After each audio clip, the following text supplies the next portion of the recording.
Hello everybody. If you want to read all this story's content in full, please go to www.steveuk.blog.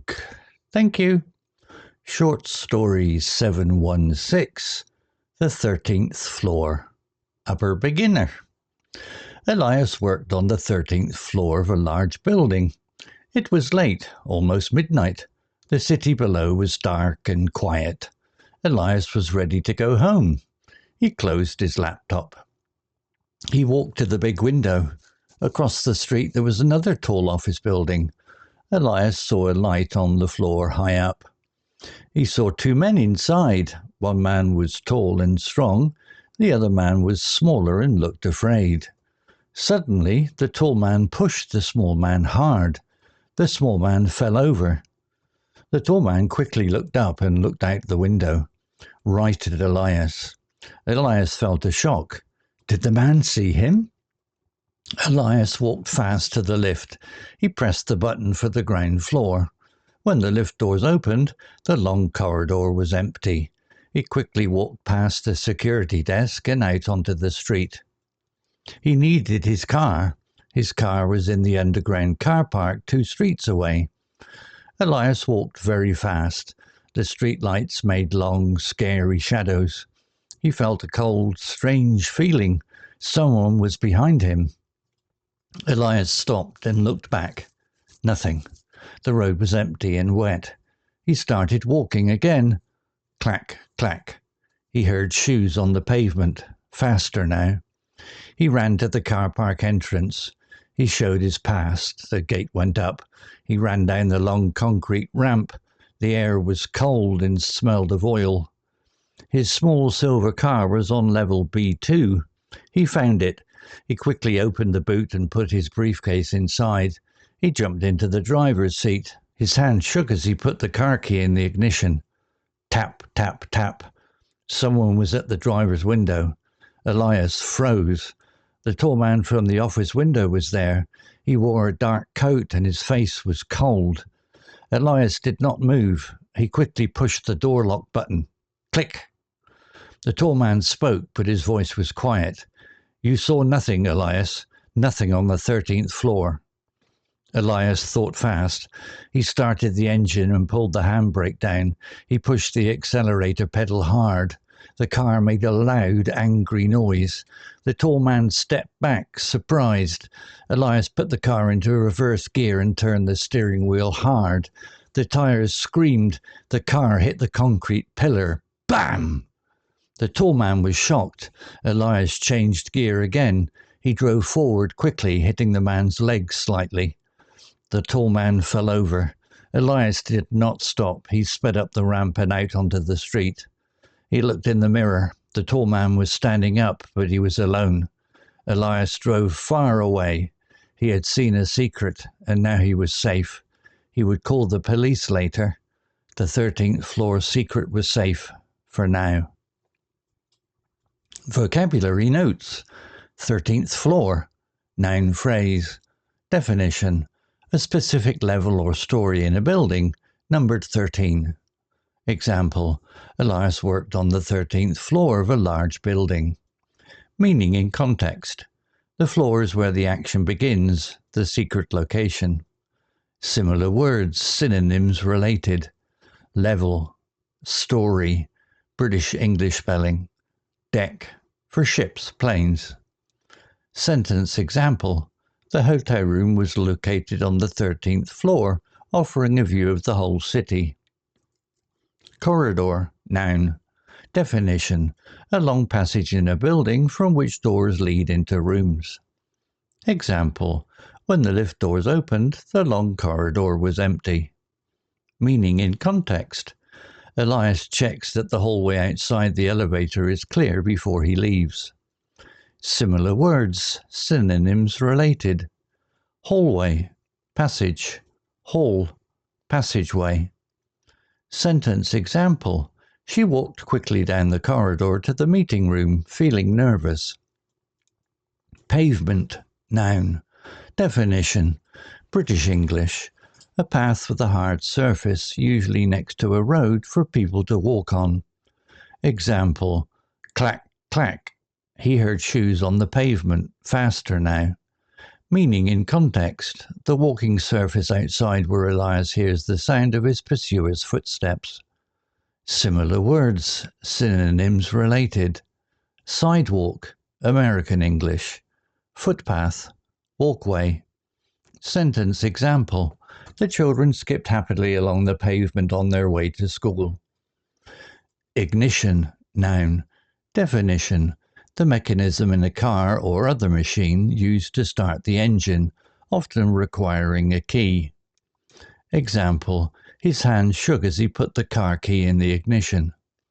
Meaning in context, the place where the car key is inserted to make the car start. Similar words, synonyms related. Starter switch, firing mechanism, startup. Sentence example, he turned the key in the ignition, but the old engine refused to start immediately. Accelerator pedal, noun phrase. Definition, the foot control in a vehicle that is used to increase the speed of the engine. Example, instead he pulled the handbrake down and pushed the accelerator pedal hard. Meaning in context, the part Elias pushes with his foot to make the engine roar loudly as a distraction, threat. Similar words, synonyms related. Gas pedal, American English. Throttle, speed control. Sentence example, she pressed the accelerator pedal gently to smoothly merge into the traffic. Story written by Gemini. Image created by Gemini. To read all the story's content in full, please go to www.steveuk.blog. Thank you. CC Music, Drifting at 432 Hz, Unicorn Heads. All right, welcome. Today we're going to do something really cool. We're breaking down a short thriller to see exactly how suspense gets built, step by step. We're going to see how just a few simple tricks can build a story that'll have you on the edge of your seat. So before we even get into the story, let me ask you something. Really put yourself there. It's late, you're by yourself, and you see something bad. What's your move? Do you hide, run, call for help? Got that feeling? Good. Hold on to it, because that's where our story begins. Okay, let's dive right in with the setup. This is where it all kicks off, right? The author's job here is to set the stage, introduce us to our main guy, and plant those first little seeds of tension. So the scene opens on something we've all seen before, right? A classic thriller setup. It's late, the office is empty, and our main character, Elias, is all by himself. This immediately makes you feel his isolation. He's totally vulnerable. And the scary part is, he has no idea yet. And boom, just like that, things start to get tense. Elias becomes this secret witness to a pretty nasty confrontation happening across the street. We're right there with him, looking through that window, and you just get this sinking feeling that something is about to go very, very wrong. And this is the exact moment everything changes. It's what writers call the inciting incident. The aggressor looks up and they make direct eye contact. The secret's out. He's been spotted. He's not some safe, anonymous person in a window anymore. Nope. He's just been dragged right into the middle of the danger. You know, it's also probably not a coincidence that this whole thing goes down on the 13th floor. The author is totally using that common superstition to add this extra layer of bad luck and dread right from the title. It's a small detail, but man, is it effective for setting the mood. Okay, so Elias has been seen. The story just kicked into overdrive. This part is all about the chase. The author is just going to keep stacking these tense moments one after another to build up what's called the rising action. So let's actually trace his escape route, step by step, and see how the suspense gets ratcheted up. He's trying to get from the safety of his office to his car, but every single part of this journey is designed to make things more and more tense. First up, the corridor. Long and empty. And you gotta remember, in a thriller, empty doesn't mean safe. Empty means you're exposed. That big open space just highlights how totally alone and vulnerable he is. Okay, so he makes it outside, but now the suspense gets way more personal. It's not just about feeling exposed anymore. It's that classic chilling feeling that someone is right behind you. The author uses things like shadows and that cold prickle on your neck to put us right there in his shoes. Now this is so cool. It's all about sound. We never actually see who's following him. We just hear them. That clack, clack is genius because our own imagination creates the monster, which is always way scarier, right? And the sound gets faster, meaning the danger is getting closer. It's a fantastic way to create pure panic. And even the word pavement helps here. It gives you this image of a hard, unforgiving surface, just perfect for making that horrible sound echo on a quiet street at night. All right, here we go. The climax. All that running, all that tension, it's all been leading to this. Elias is out of road. He has to face his pursuer right here in this cold, empty car park. I love this detail. Instead of just saying Elias was scared, the author shows us his hands shaking. It's so much more powerful.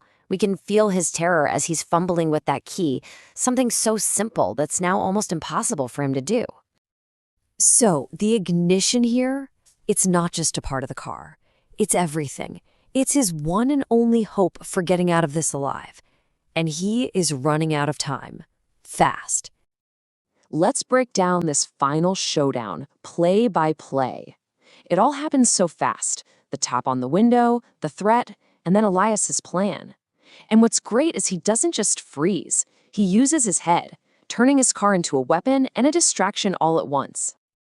And the key here is how he uses that accelerator pedal. See, he doesn't just use it to drive away. First, he slams on it to make this huge roaring sound. It's unexpected, it's aggressive, and it startles the bad guy just enough to give Elias that 1 second advantage he needs. So Elias makes his escape, for now. But what we're really here to do is pull back the curtain and look at the anatomy of this thing. How did the writer make such a short story so incredibly suspenseful? So, how did they do it?